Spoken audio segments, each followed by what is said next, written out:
হাইকোর্টের নির্দেশের পরই যাদবপুর কাণ্ডের তদন্তে নড়ে চড়ে বসেছে পুলিশ। আর এবার শিক্ষামন্ত্রী ব্রাত্য বসুর গাড়ির চালককে জিজ্ঞাসাবাদ পুলিশের।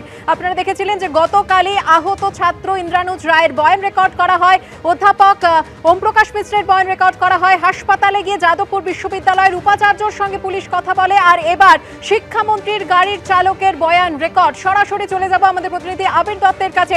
আবির, কি খবর রয়েছে? দেখো, যেটা পুলিশ সূত্র থেকে জানা যাচ্ছে যে কলকাতা হাইকোর্টের নির্দেশের পর যে অভিযোগ দায়ের করা হয়েছে, অর্থাৎ যে অভিযোগ ইমেল মারফত পাঠিয়েছিলেন ইন্দ্রানুজ রায় হাসপাতাল থেকে, সেই ইমেলের ভিত্তিতে যে অভিযোগ দায়ের করা হয়েছে সেখানে আমরা জানি ব্রাত্য বসুর গাড়ির চালক ওমপ্রকাশ মিশ্র সহ আরও অন্যান্যদের নামে অভিযোগ হয়েছে।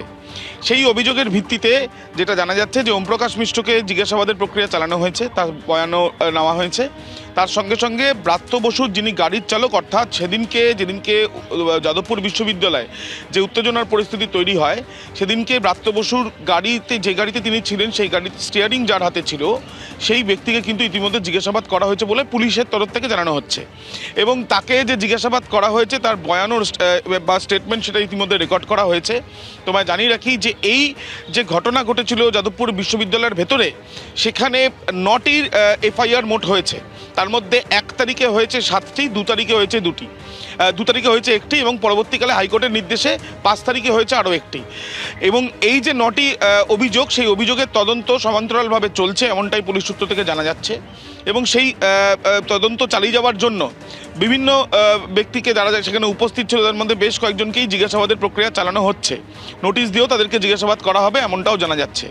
তোমায় জানিয়ে রাখি যে ব্রাত্য বসুর গাড়ির চালক, তিনি যে গাড়িতে ছিলেন সেই গাড়িতে কি ঘটনা ঘটেছে, গাড়ির সামনে কতজন উপস্থিত ছিল বা সম্পূর্ণ বিষয়টা জানার জন্যই তদন্তকারী আধিকারিকরা তারা গতকালই জিজ্ঞাসাবাদ করেছেন ব্রাত্য বসুর গাড়ির চালককে, এমনটাই জানা যাচ্ছে।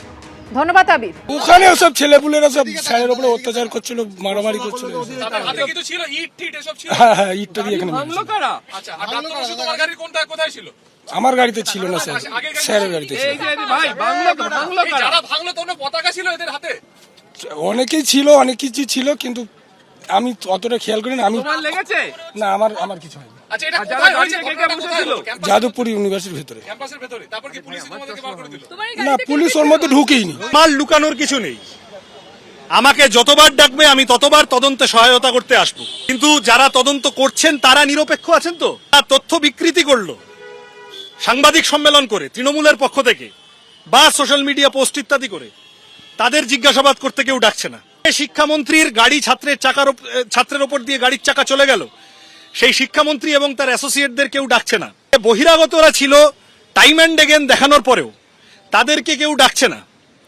যে তৃণমূল নেতারা মিনিটে 1 মিনিটে বুঝে নেব, 30 সেকেন্ডে বুঝে নেব, 2 মিনিটে বুঝে নেব ইত্যাদি ইত্যাদি ইনস্টিগেশন ছড়ানো, প্ররোচনামূলক, উস্কানিমূলক কথা বলে চলেছেন, তাদেরকে কেউ ডাকছে না। তথাপি সমস্ত সহযোগিতা করব, কিন্তু পুলিশ তার ভূমিকা প্রশ্নের ঊর্ধ্বে নয়। তাহলে যারা অভিযোগ করেছে, যারা আহত হয়েছে, যারা আক্রান্ত হয়েছে, তাদের বয়ান নিতে গড়িমসি।